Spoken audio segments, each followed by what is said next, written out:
wasn't going to do a second video, but I am. I went to the same store I went to last Thursday after getting my little red hat, and I happen to have, I'll have to check the receipt, I'm fairly sure the same cashier. And the only things she said to me was, "Hi, thank you."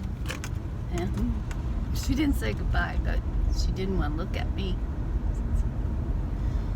And so there was that. But I just had a young woman in a big fancy truck, and she was cussing every word she could think of at me, and it was not because of my little red hat. It was because she thought she could pull across the street and get into another store,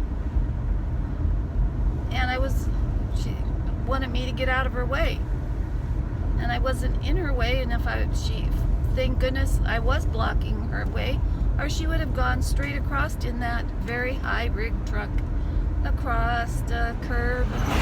I don't know, maybe her car can go right into that tree that was right there. I don't know. Anyhow, that's that story on that, and it is 1:30 p.m. Pacific Standard Time here in the great state of Washington.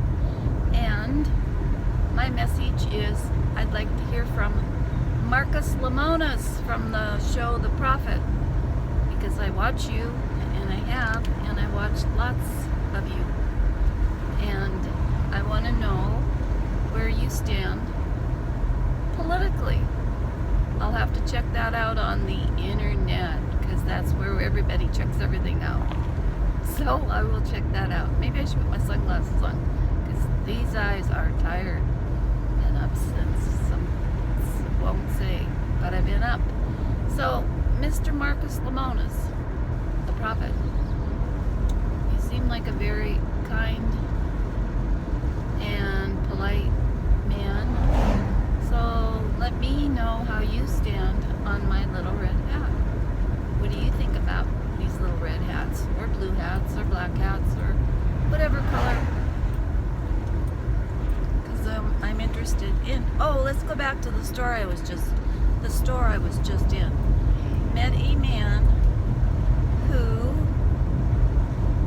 for some reason, started talking about guns. Maybe it was my hat, maybe it wasn't. He had a hat on his head, but not a little red hat.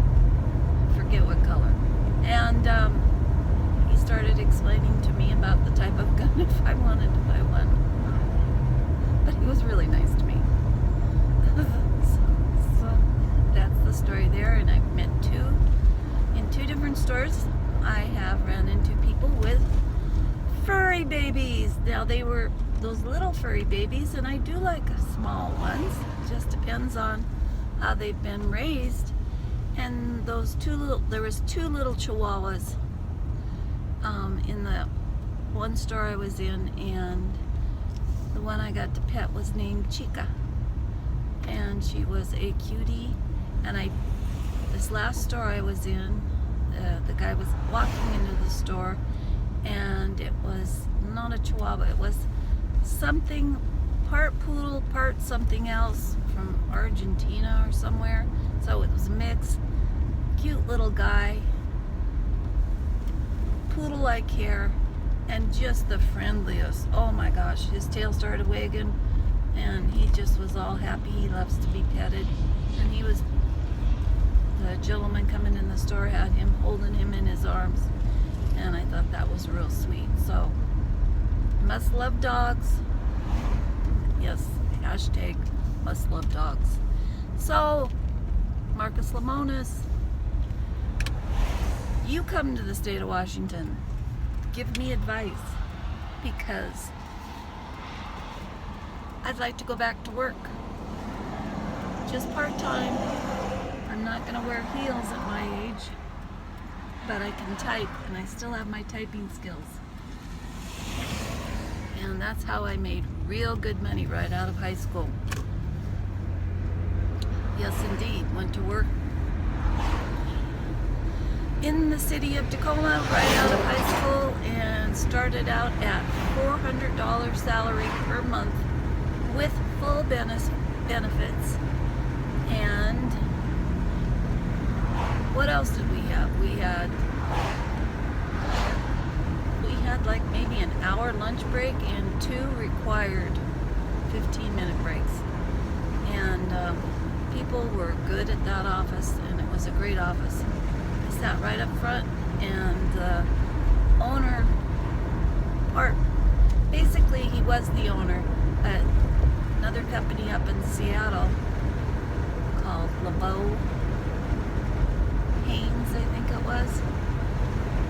They had part ownership in Hanson Enrollment, and they did the underwriting for, I believe, just about all the police departments, sheriff's departments, and all that, whoever they could, through Lloyd's of London. And I would type those policies. Typed a lot of things. Electric typewriter was around by then. But yeah, by the time, and so anyway, that's not where I learned to type. I learned to type way before I was even in high school. I was typing on an old non-electric throwaway from the Tacoma Police Department, I believe it was, that my father brought home. And I also had one of those old style courtroom reporter things that I could mess around with, that had a booklet to it, as well as my typewriter had a booklet to it. So I started typing at the age of 10. So when we were able to take typing classes on an electric typewriter in high school, I had a little bit of an advantage, but there was a learning curve there going from non-electric to electric. An IBM electric typewriter. And now everything's computer. Type on your keyboard, but I can type fast. Yep, these fingers are made for typing. So anyway, that's my story on that. I'm almost home. It's been a long day, and it's been an okay day, a good day. Let's make it a good day. So over and out from me, and I'm not gonna sing. Mr. Trump, President Trump, Mr. President Trump, come to Washington, please. Hold your rally, not up north. Hold your rally in the city of Tacoma. Tacoma has hit the map now because the prices have gone up so much. In Seattle, people are coming this way, headed down north. House prices are going up. Everything's going up. Food's going up. Everything's gone up. Just the sewer bill that we got the other day, it's 2 times the amount it was like 10 years back. And when we moved into our house, I called about the sewer bill. And I know I stray off the subject, but I called about the sewer bill, and I said, what if I don't pay this thing? And they said, well, we'd shut everybody's sewers off in your area. I'm like, oh, okay, better pay it. Don't know what it's based on. They've got all sorts of taxes and all sorts of things. But now we pay over, just for sewer, $50 a month for sewer. And boy, if I told you about our water bill, that has gone way up. And our electricity bill's doing pretty good because we're not on the city's electricity. And probably shouldn't mention that, but we're on I believe it's a privately owned electrical company. And it has gone up a tad, but it's not as bad as those who are on the city of Tacoma's public electricity, whatever that's called. So I'm home and over and out. Take it easy, take it slow.